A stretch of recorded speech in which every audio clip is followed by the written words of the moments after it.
సందర్భంగా హరీష్ రావు గారిని అక్కడ ఇన్ఛార్జిగా పెడితే రఘునందన్ రావు గెలుస్తాడని మా కార్యకర్తలందరూ హరీష్ రావుని ఇక్కడ పెట్టకండి అని బాధపడ్డారు.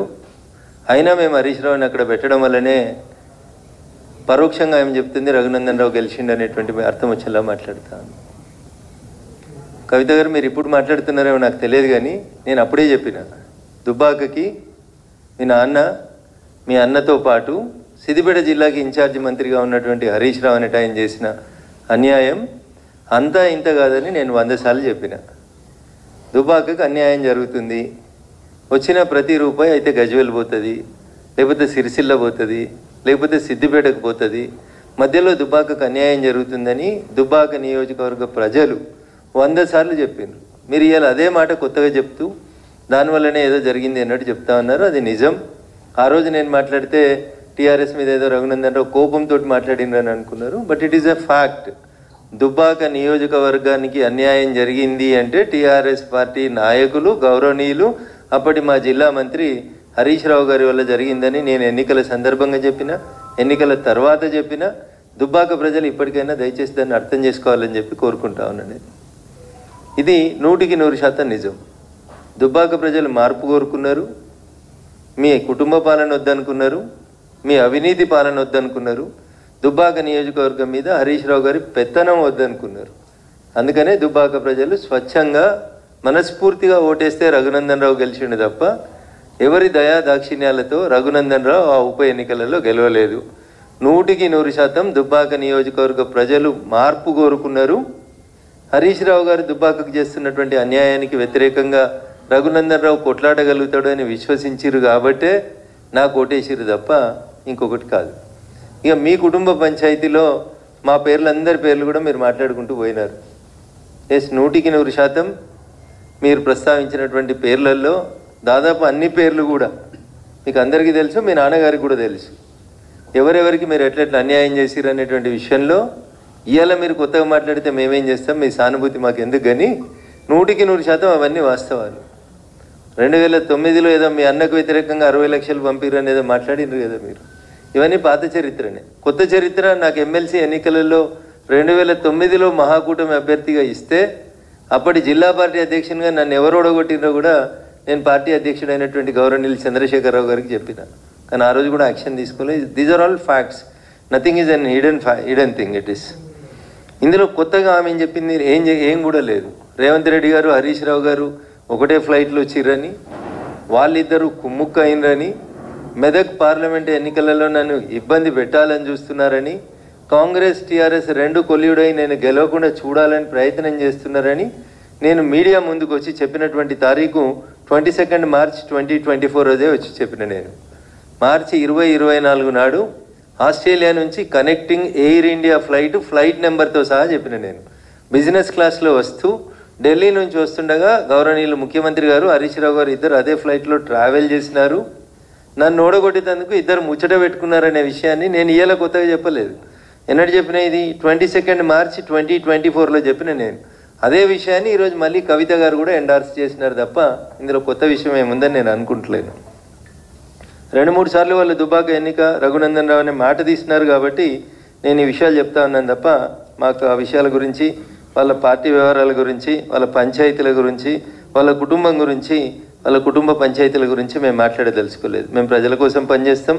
భారతీయ జనతా పార్టీ ప్రజల పక్షాన్నే నిలబడుతుంది. పాల వ్యాపారం చేస్తారా, నీళ్ళ వ్యాపారం చేస్తారా, ఒకళ్ళ కాలు బట్టి ఒకళ్ళు లాగుతారా? మరి పాల వ్యాపారం చేస్తుంటే ఇంతకాలం ఏం చేసిరు? అయోధ్య రెడ్డి గారు ట్వీట్ చేస్తే బహుశా అయోధ్య రెడ్డి గారు ఇప్పుడు ఎక్కడనో కమిషనర్గా ఉన్నట్టున్నారు. ఇన్ఫర్మేషన్ కమిషనర్గానో సమాచార హక్కు చట్టం కింద కమిషనర్గానో ఎక్కడ ఉన్నట్టున్నారు.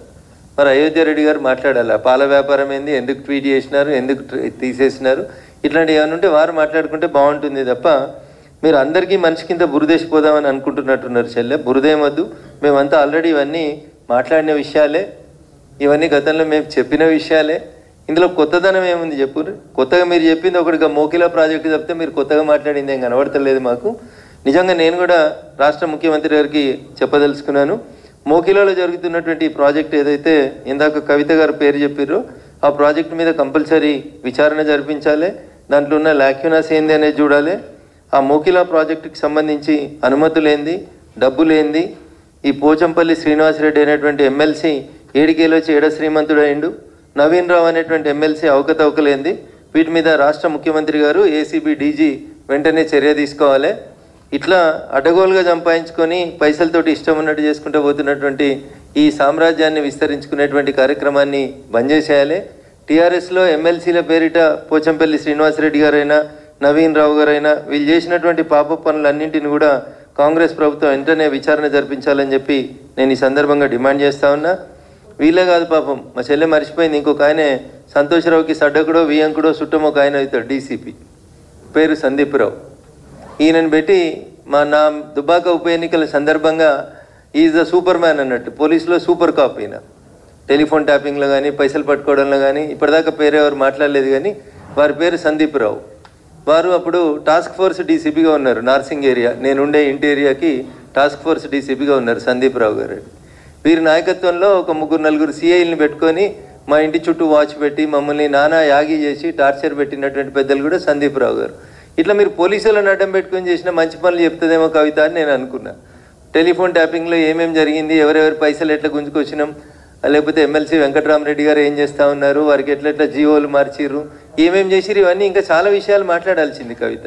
మీరు మాట్లాడేవన్నీ అన్నీ ప్రజలకు తెలిసిన విషయాలే మాట్లాడారు, కొత్త ఏం మాట్లాడలేదు. మీరు ఇంకా ఏదో మళ్ళీ పార్టీలకు పోదామా వెనుక పోదామా అని ఊగిసలాడుతున్నట్టు కనబడుతుంది తప్ప ఇంకా మీరు నిజాలు మాట్లాడితే ఇంకా చాలా మాట్లాడాలి కదా. మేము ఇవన్నీ మాట్లాడినాయి కదా.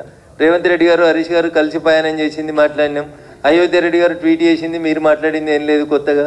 ఇందులో కొత్త కనబడుతున్న ఏమైనా ఒక సంతోష్ రెడ్డి ఆయన కడుతున్న శ్రీనివాస్ రెడ్డి ఆయన కడుతున్న విల్లాస్ తప్ప మీరు కొత్తగా ఏం మాట్లాడినట్టు కనబడతలేరు. కాబట్టి కవిత ఇంకా వేరే విషయాలు మాట్లాడితే బాగుంటుండే. ఇంకా టానిక్ మీద ఎఫ్ఐఆర్ చిన్న విషయం అది. క్లబ్బులు పబ్బులు ఇవన్నీ మీ నాన్న క్లబ్బులు పనిచేస్తే మీరు పబ్బులు నడిపినాయి అన్నీ అందరికీ తెలిసినటువంటి విషయాలే కాబట్టి వాటి గురించి పెద్ద చర్చ అవసరం లేదు. కానీ కవిత చెప్పినటువంటి మాటలలో టీఆర్ఎస్ పార్టీ అంతా కూడా అవినీతి పునాదుల మీద విస్తరించబడింది. మా ఎమ్మెల్సీలు ఒక్కొక్కరు 1000 కోట్లకు ఎదిగినరు, 750 కోట్లతోటి వెంచర్ చేస్తున్నాడు ఒక ఎమ్మెల్సీ అంటే అర్థం చేసుకోవాలి మనం ఎంత ఎదిగినారు. నవీన్ రావు గారి అక్రమాలకైతే ఇక అడ్డు అదుపు లేదు. ఆయన చేసినటువంటి అడగోల ఆక్రమణలకి, కూకట్పల్లి పరిసర ప్రాంతాల్లో ఆయన చేసినటువంటి జీవోలకి, వీళ్ళు మార్చిన జీవోలకి, ఇంకా చాలా జీవోలు ఉన్నాయి. చెల్లె మాట్లాడాల్సిన జీవోలు ఏంటంటే కన్జర్వేషన్ జోన్లను ఎట్లా మార్చి ఇచ్చిర్రు మున్సిపల్ శాఖ మంత్రి గారు, అవి మాట్లాడాలి చెల్లె. ఇంకా చాలా విషయాలు మాట్లాడాలి, వాళ్ళ ఎమ్మెల్సీల అవినీతి గురించి మాట్లాడాలి. ఒకటే రోజు కాబట్టి కొంచెమే మాట్లాడిందని అనుకుంటా ఉన్నాను నేను. మళ్ళీ ఎపిసోడ్లో ఇంకా బాగా మాట్లాడాలని కోరుకుందాం. ఖచ్చితంగా టీఆర్ఎస్ పార్టీ పెద్దలు చేసిన అవినీతిని ఎంత కవిత బయట పెడితే బాగుంటుందని నేను మనస్ఫూర్తిగా కోరుకుంటా ఉన్నాను. Thank you.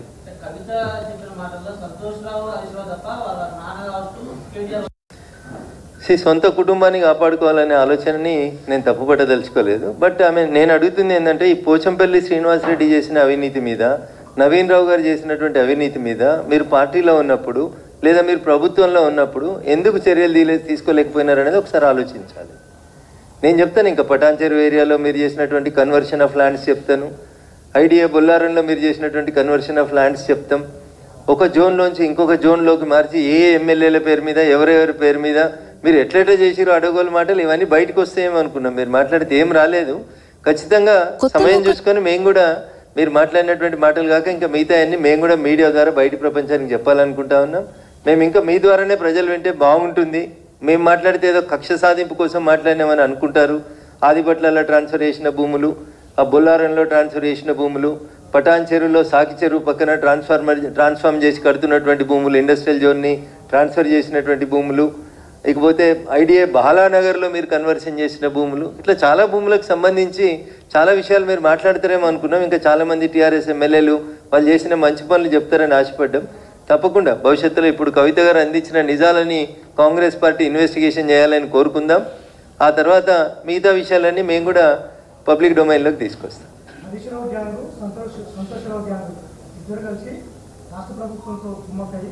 కేంద్రంలో బీజేపీతో కోఆర్డినేషన్ ఏర్పాటు చేసుకుంటూ కేసీఆర్ ఒక జలగల్ల పట్టు పీడిస్తున్నారు అని కూడా ప్రధానమంత్రి కావాలనే బదనాం చేస్తున్నారని కూడా. భారతీయ జనతా పార్టీ ఏ రోజు కూడా తన లైన్ దాటి మాట్లాడలేదు. మేము మాట్లాడిన దాంట్లో ఎక్కడ కూడా మేము తప్పు మాట్లాడలేదు. కాళేశ్వరంలో అవినీతి జరిగిందనే మాట్లాడినాం. అంతకుమించి మేము వేరే విషయాలు ఏం మాట్లాడలేదు. కాళేశ్వరంకు సంబంధించినటువంటి అంశంలో కాంగ్రెస్ పార్టీ ఇప్పటికే 2 సంవత్సరాలు వృధా చేసింది అనేది మా భావన.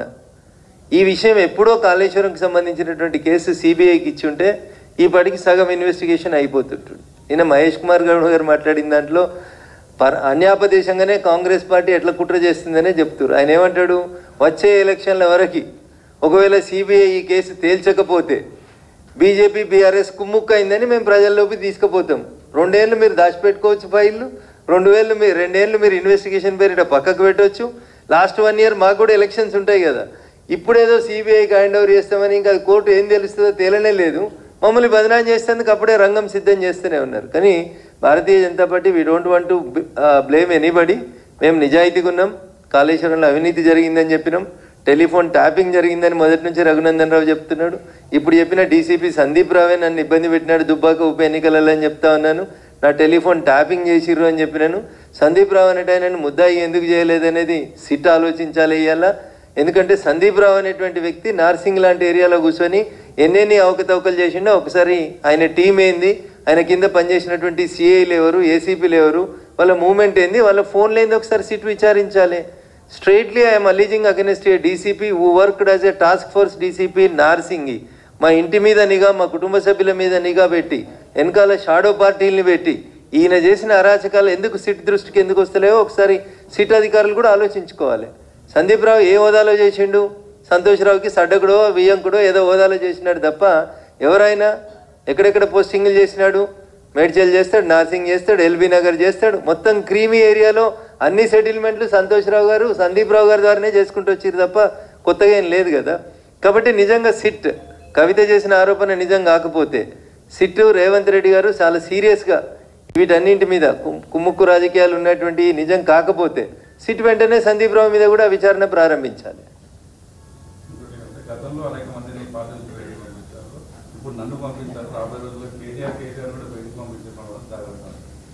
ఏదో వాళ్ళ కుటుంబానికి సంబంధించిన ఇష్యూ అయినా పంపించిన వాళ్ళంతా బాగానే ఉన్నారు. రేపు కవిత కూడా బాగానే ఉంటుందని అనుకోవాలి మరి లెక్కన.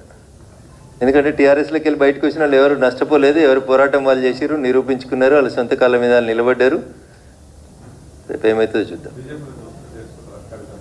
నిన్ననే నా అధ్యక్షుడు చాలా స్పష్టంగా చెప్పినాడు, అవినీతి పరులకి భారతీయ జనతా పార్టీలో స్థానం లేదు, చాలా స్పష్టంగా చెప్పినారు.